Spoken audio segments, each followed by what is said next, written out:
en el trabajo del historiador, ¿no? Muchas veces se mira mal al historiador que hace divulgación o que escribe libros para el gran público, ¿no? A veces estoy pensando, por ejemplo, en un caso emblemático que es el de ese historiador argentino Félix Luna, que tenía una revista que creo que sigue existiendo todavía, a pesar de que él ya murió, Todo es Historia, y que escribió una historia del peronismo, una historia de la Argentina, biografías de personajes, etcétera. Y me consta que muchos historiadores, digamos, académicos, consideraban que, digamos, ser divulgador pues no era, digamos, lo más interesante, ¿no? En fin, como que lo miraban un poquito por encima del hombro, ¿no? No sé si pudiera hacer algunos comentarios con respecto a esto, sobre todo, dado que en México, bueno, hemos visto cómo efectivamente se han hecho intentos muy interesantes de historia de divulgación, ¿no? Sobre todo con respecto a la llegada hacia el público, incluso escolar, de las conclusiones de los historiadores. Un poco siguiendo en esta línea, voy a hacer también otra pregunta, otro tema, un poco de reflexión en relación a la relación entre la historia, el historiador y la escuela. Es decir, ¿cuál es la función que cumple el historiador en la formación no solo universitaria, sino también escolar? Muchas gracias. Bueno, voy a tratar de responder brevemente a las dos preguntas. El tema de la divulgación histórica está muy vinculado al problema de que los historiadores, como lo he mencionado brevemente, cada vez escribimos en un lenguaje críptico, alejado de los estudiantes y más de la sociedad. Y nuestros libros no llegan a ser leídos, más que por el reducido mercado académico y universitario. Esa separación entre el historiador y la sociedad, pues creó un problema, pero como sabemos, se dice que no hay posibilidad de que existan vacíos. Cuando alguien deja un lugar, otro lo ocupa.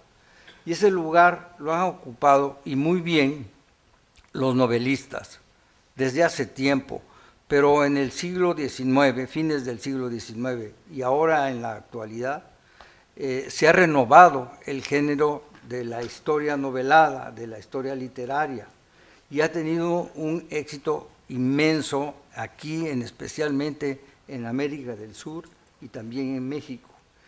Y el otro factor que ha suplido la ausencia de vínculo del historiador con la sociedad, pues han sido los medios modernos, contemporáneos de difusión. Hoy hay Channel History y muchas revistas y muchos programas de televisivos encargados de transmitir su imagen del pasado, para no hablar de tiras cómicas tan exitosas como las de las leyendas y cuentos y relatos de Asterix.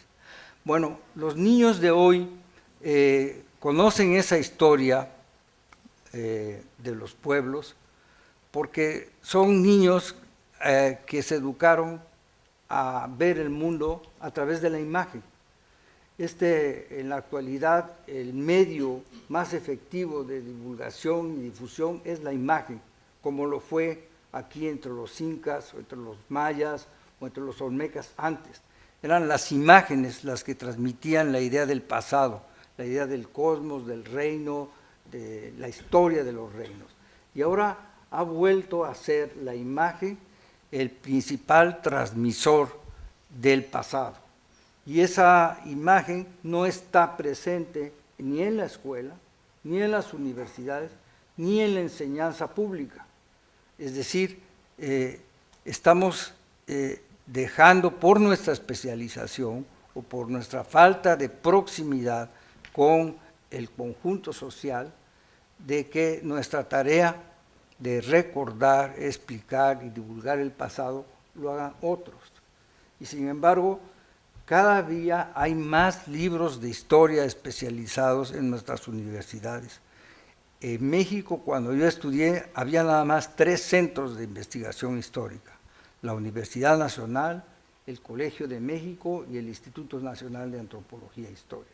Hoy, todos los estados, los 31, 32 estados de la República, tienen no una, a veces decenas de universidades, pero en esas universidades no se difunde ni se explica el conocimiento histórico. Entonces, ¿qué quiere decir? Que falta un compromiso social de parte del docente de la institución de investigación histórica y de parte de quienes tienen también el oficio de divulgar el conocimiento.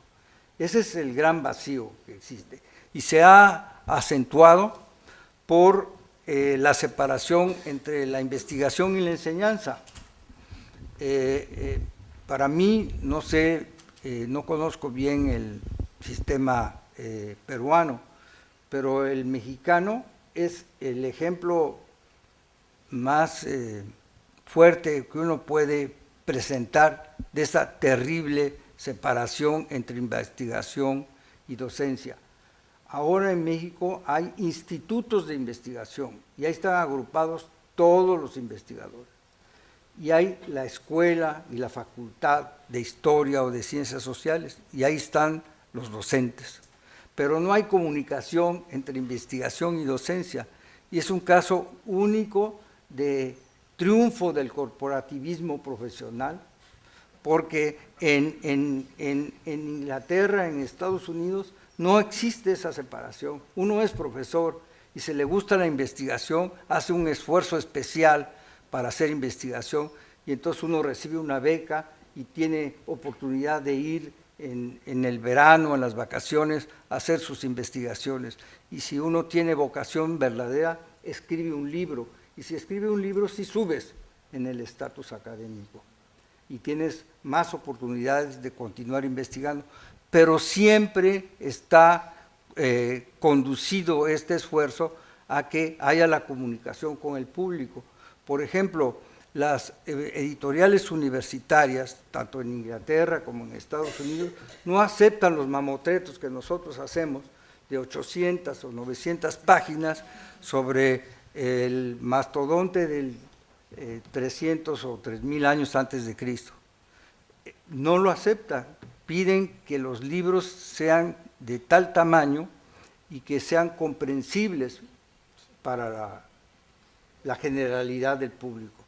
Nosotros estamos haciendo exactamente lo inverso y por eso cada vez está más alejada la investigación de la educación y sobre todo de la educación primaria básica. Sí, veamos un par de preguntas. Sí. ¿Qué tal? Soy alumno de historia de acá, de una universidad nacional, de la Villarreal. Quería preguntarle al doctor Florescano si aparte de todas las funciones que usted dijo, divulgar el pasado, acercarnos a la educación primaria, los países de Latinoamérica y Sudamérica tienen otra necesidad a la hora de cumplir sus funciones sociales, la función social del historiador. Si la función del historiador latinoamericano es distinta o tiene otra premura que la historiografía, no sé, inglesa, francesa. Bueno, yo creo que nuestros antropólogos, etnógrafos, lingüistas, historiadores, han contestado bien esa pregunta. Si estas naciones son producto primero de una pluralidad de etnias, naciones y culturas. O sea, que uno no puede entender sus orígenes si no se abre a esa diversidad étnica, lingüística y cultural. Y después fuimos pueblos que tuvimos el proceso de la conquista, es decir, la imposición de una cultura, valores, religión, arquitectura, etcétera, extraños y opuestos a lo nativo. y eso también impuso la obligación o la necesidad de ver cómo se tejía, se contraponía ese encuentro y cómo en distintas etapas tomó distintas formas. O sea, creo yo que la misma diversidad histórica de los países de América Latina ha impuesto al historiador una mayor apertura hacia las ciencias sociales. Y, por ejemplo, aquí lo inició Arguedas con el estudio de los grupos étnicos y del mito, y ahora el mito es uno de los temas más sorprendentes, porque nos ha enseñado que esos mitos que decían antes que eran fábulas, invenciones, cosas fantásticas, son la primera explicación de los seres humanos de su situación en el mundo, de su relación con el cosmos, los dioses, los seres humanos y la naturaleza. Y ninguna otra práctica de la investigación nos dio ese conocimiento más que el estudio del mito.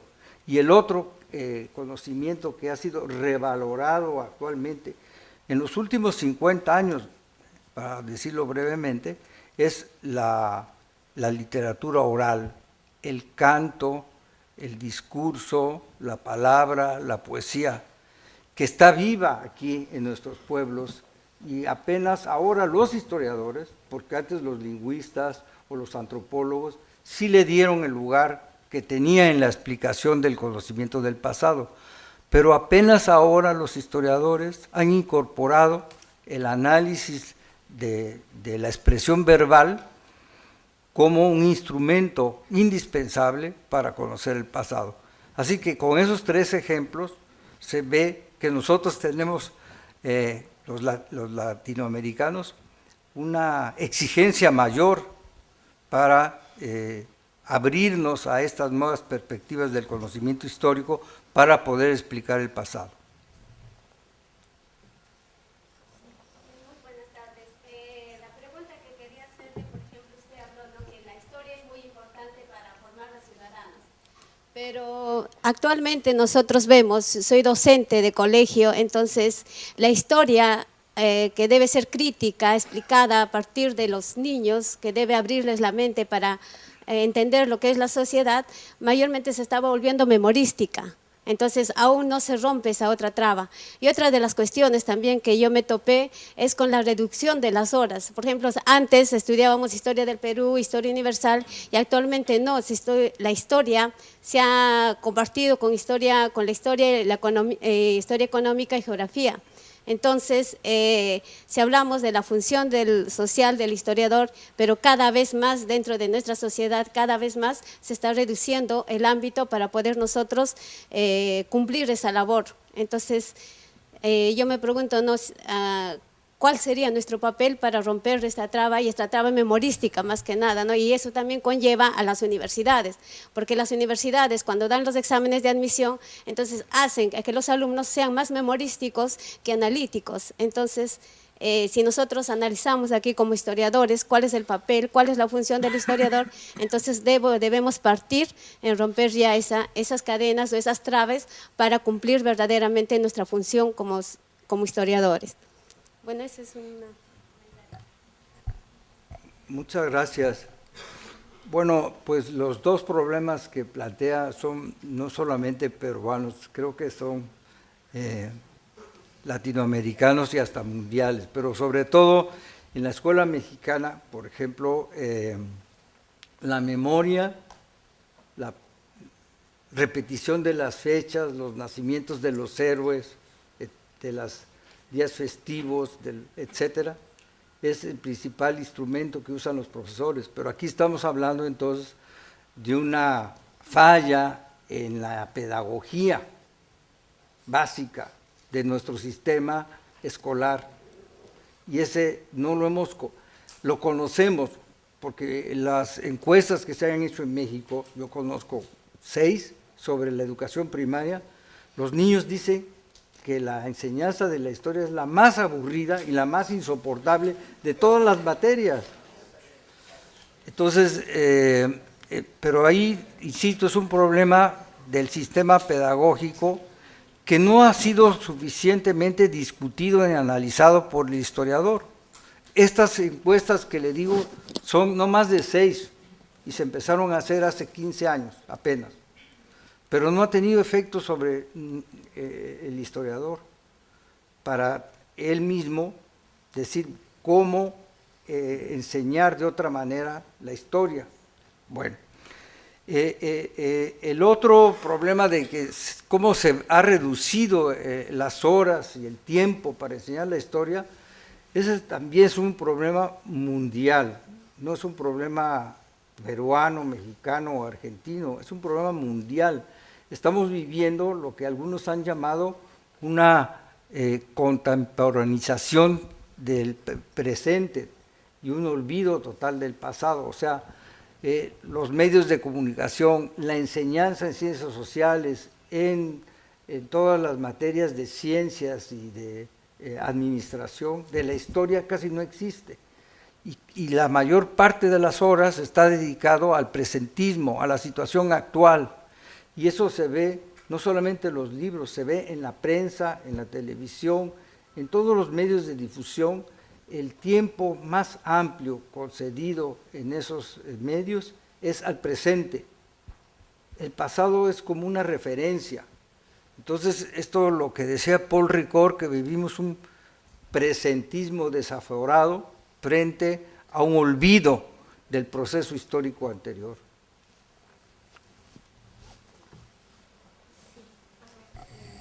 ¿Alguna otra pregunta aquí? ¿Y alguien más? Entonces hacemos las 2, 3, ¿no? Sí, aquí. Aquí. Ya, ok. Bueno, en la Universidad Nacional Mayor de San Marcos, soy docente de la Facultad de Educación, en la enseñanza docente de Historia. En la década del 70 y de los 80 trabajábamos mucho la relación que teníamos nosotros con el mundo social y académico. Sin la tecnología que teníamos ahora del internet, la multimedia, las presentaciones, grandes volúmenes académicos en pizarras grandes, conocíamos los estudiantes y los alumnos libres todo lo que sabíamos y debíamos conocer en ciencias sociales.